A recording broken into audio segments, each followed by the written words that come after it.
What's up, guys? Welcome back to the channel. Welcome back to the player ratings. Haven't done one last week because I was out of town, obviously. Bringing it back now for the Fiorentina game. A game we won. As I always said, I'll take any win. I um, I'm happy if we win, but you also need to dissect it. You need to praise the good stuff, which I did in my match reaction, but you also need to look further ahead to things we can improve. And Allegri said the same things as well post game. You know, there are things to improve. We have certain limitations. We have things that we absolutely need to do better. Excuse me, and that's something I hope personally we will do moving forward. But will it happen? Only time will tell, basically. But we got the win, so we're gonna do the player ratings for the win as usual. Before we get into it, like the video, subscribe to the channel if you're new, and let's go.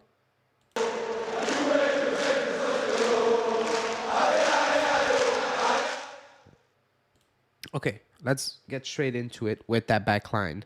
Um, I need to give that we need to praise that back line. You know, you need to praise like keeping clean sheets. You need to praise the entire team. You know, but that back line comes under real pressure. But how? Excuse me. Like the pressure they get it on, they get, you know, and they receive. Just put that aside a little bit, you know, and just look at the chances they give up. We don't give up chances at this moment in time. We don't we rarely do. And you against Milan, Giroud, like at times you will give up a chance because it's impossible to do that for 90 minutes every single week. But we don't give away clear-cut chances. You know, today we have given away nothing. Like the GA, if you or whatever, the expected goals, excuse me, the XG was extremely low for Fiorentina. They had like 24 shots, but what shots? To be honest, like Chesney needed to make 2 saves, one good one from a free kick.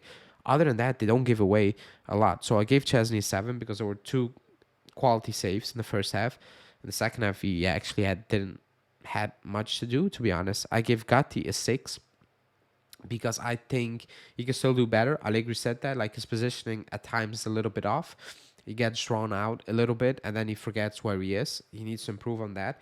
I give Bremer and Rugani a 7 because I thought they were excellent. I thought they were brilliant. You know, at one point, excuse me, especially in the second half, early on, I was like, okay, these two need to start playing a bit differently. Need to play aggressive. Need to play ugly, tough football, and they did that. You know, they did that, and I was extremely happy they did that because it was needed. They played a very tough, ugly, Chiellini type of game where you just, you know, you put it all out there and you just leave it all on the field, and they did that. So we need to give him credit. I've said it with Rugani. At this moment in time, I do trust Rugani, and he's proving me right. You know. He's playing extremely well. Same for Bremer. He's picking up and he's playing at a very high level at this moment in time. So need to praise them. Gave them 7. Let's move on to the midfielders. McKennie. That might be low, people might say. I gave him a 6 because the last 20 minutes I thought he was brilliant defensively. Like he was so important. But at the early stage of that second half, he messed up a lot of counterattacks we potentially had with very poor passes, very easy things he messed up that kind of stopped our momentum going forward on the counterattack because there was a lot of space. And I know that's McKennie. He has limitations in possession, but he needed to do better in certain moments moving forward, you know. However, defensively, he has been excellent, you know, especially in that last part of the second half. He was so key. He needed to do that, and he was brilliant at it. So 6. Miretti, 7. I gave him man of the match. You can give it to anyone you want in the back line. I will not argue with you, but I gave him a 7 because he got a lot of stake the last couple of weeks. Not for me. I criticized him. I said he needed to score goals. I said it's a moment that he will overcome that, but his talent is clear. You know, the talent you cannot teach a player. You have it or you don't have it. He has it. That goal you can teach that. Like that will come because he has everything, you know, the awareness, where to be, the technique, the skills to score goals. It was just one of those. It was not coming off, and he took that goal brilliantly. That was a clean, excuse me, a good build-up play from back to front, and great. You know, amazing for him. I'm so happy for him because you saw that he was thinking about it. You know, that goal, and if you see his interview, he was relieved post game. He was like, okay, finally it's over with. Basically, it's done. Excuse me. You can just hear it and see it in his eyes that he was like, okay, finally that's gone. You know, it's off my back. Now I can move forward. And I thought he played a good game. He got subbed off. I thought it was extremely harsh. You know, and he always gets subbed off, but somebody else needed to get subbed off, and it didn't happen again. I don't agree with that sub, but it is what it is. So I give him a 7. Rabiot and Locatelli, both a 6. They didn't have a terrible game. However, we sat so deep that it was impossible for them to control the midfield or do anything. It was just impossible. We sat so deep as a team, and the space between those two guys or the midfield in general and whoever was playing up top was so big that it was extremely difficult to actually keep control of that midfield. It was actually impossible the way we set up. So it's tough for me to criticize them on that because they did their job, what they needed to do. However, when you think about the midfield, whatever, you see or you have something completely different in mind. But the type of game we played, I cannot give him lower than that because they did what they were asked to do. But it was impossible to actually shine and control that midfield.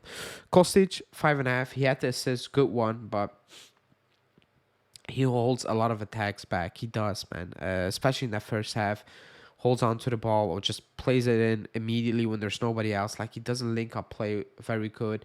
I thought towards the back end of the second half, towards the end, he picked up defensively. He was important, but overall, I just want to see something different in that position. I just want to see something more, and I didn't see that. I didn't see that at all. Again, and he got subbed. He didn't get subbed off. Miretti gets subbed off, and he puts in Cambiaso in midfield. And I'll talk about Cambiaso, and I'm like, this is not fair towards Miretti, Cambiaso, Ealing Jr. It's just not fair in general, you know. And everybody can see it, you know. Even the even people I know who are big Allegri fans or whatever, they're like, okay, this is getting a bit weird now. You know, what's up with it? Because it's not that Kostic is playing lights out that you're like, you cannot sum him off. So 5.5 for me. I thought he was the baddest player on that pitch.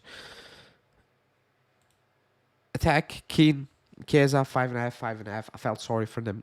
You know, again, very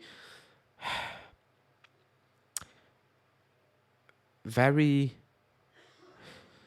tough for me to say, oh, they were terrible. They weren't good, but like they had nothing. Like how many good balls did they receive? Not long balls or needed to fight for their lives to keep possession, whatever. Like Chiesa was anonymous because he was not receiving the ball. He was not being put in a position where he can run towards people, whatever. Not at all. Not once, basically. Same for Keane. Like it was, and actually Keane did okay in certain moments holding up play, but overall it was tough for these players, extremely tough, and that's what you get. You know, yes, solid at the back, but your players up front and moving forward, they're gonna struggle. Like it is where it is, and they struggle big time. You know, so 5.5 for me.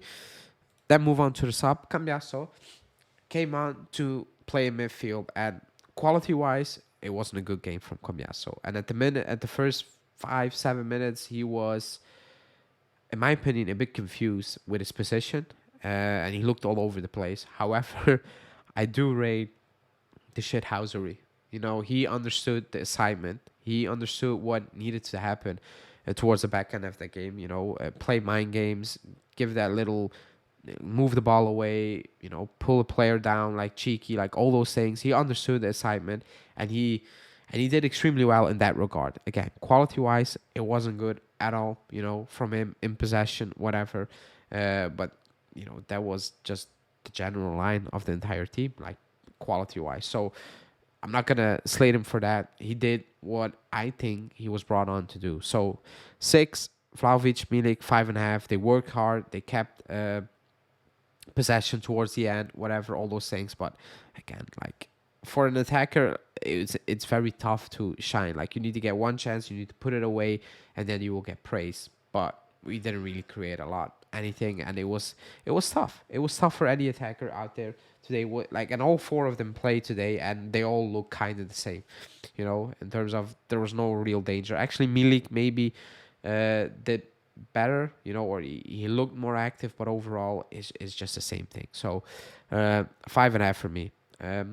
We won the game, happy, but we also need to look at the deficiencies, and we will do that throughout the week. But for now, player ratings. Let me know in the comments what you think. Excuse me for my voice because I'm again getting sick. So that's that. Like the video, subscribe, and we will be back live tonight to break down the game as usual.